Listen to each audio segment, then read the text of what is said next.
Assalamu alaikum wa rahmatullahi wa barakatuh. Welcome to Muslim Network TV. I'm Imam Muhammad Ahmed, and this is your daily hadith. The Prophet ﷺ tells us something really amazing in one of the very famous narrations that are often mentioned and said in the month of Ramadan. The Prophet ﷺ says, "Man qama Ramadana imanan wa ihtisaban ghufira lahu ma taqaddama min dhanbi." Whoever stands in the month of Ramadan with faith and conviction in this hope that they will be forgiven, then غُفِرَ لَهُ مَا تَقَدَّمَ مِن ذَنْبِهِ. As a result, their previous sins will be forgiven. Now, this is really important because people often have very busy schedules throughout the month of Ramadan. As we know, we are not in a Muslim country, so our schedules will not be adjusted just because we're fasting and we're praying at night. So oftentimes people have their long days at work, they have to go to school.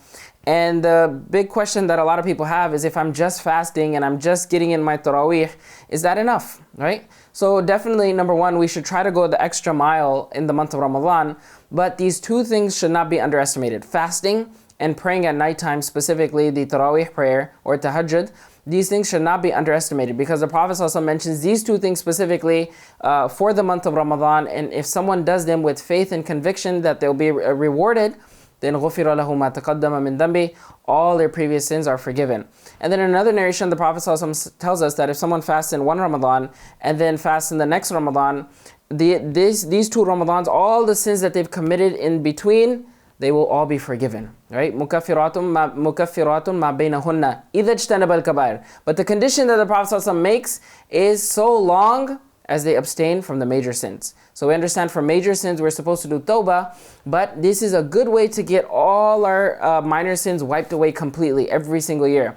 Allah subhanahu wa ta'ala is giving me and you a shot every single year. Number one, to get that 83 years worth of worship, and number two, to have all our minor sins forgiven. Then all me and you have to do after that is stick to our fara'id, right? Our daily 5 prayers and zakah if it's mandated on us, and along with the other things that are mandated, and stay away from the major sins and make tawbah for the major sins. And so long as we do that, every year we have a shot at coming out brand new, literally brand new. At the end of Ramadan, I have the shot, I have the ability to come out fully rewarded and fully forgiven, inshallah. And we ask Allah subhanahu wa ta'ala that He makes us amongst those. So very quickly, what can we do in this month of Ramadan? Try to apply this hadith in a way that would be very practical. So number one is try our best to pray Taraweeh.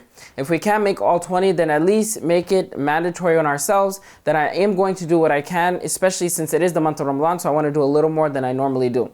Number two is waking up a little bit before suhoor time and trying to pray tahajjud and asking Allah subhanahu wa ta'ala for anything that we may want.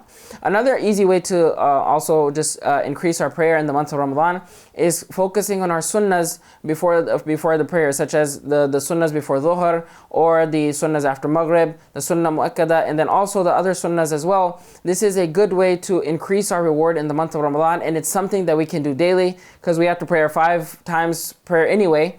Why not go the extra mile with those as well? So the Prophet ﷺ tells us in that very same hadith that the salawatul khams and the Jum'ah to the next Jum'ah and the Ramadan to Ramadan, these are all mukaffiratun ma baynahunna. They all are expiation for one's minor sins so long as someone abstains from the major sins. So now we have this opportunity in front of us or to pray in the month of Ramadan. There's still some time left, inshallah. Whatever time we can give, go the extra mile, and with faith and conviction, and inshallah Allah subhanahu wa ta'ala will forgive us.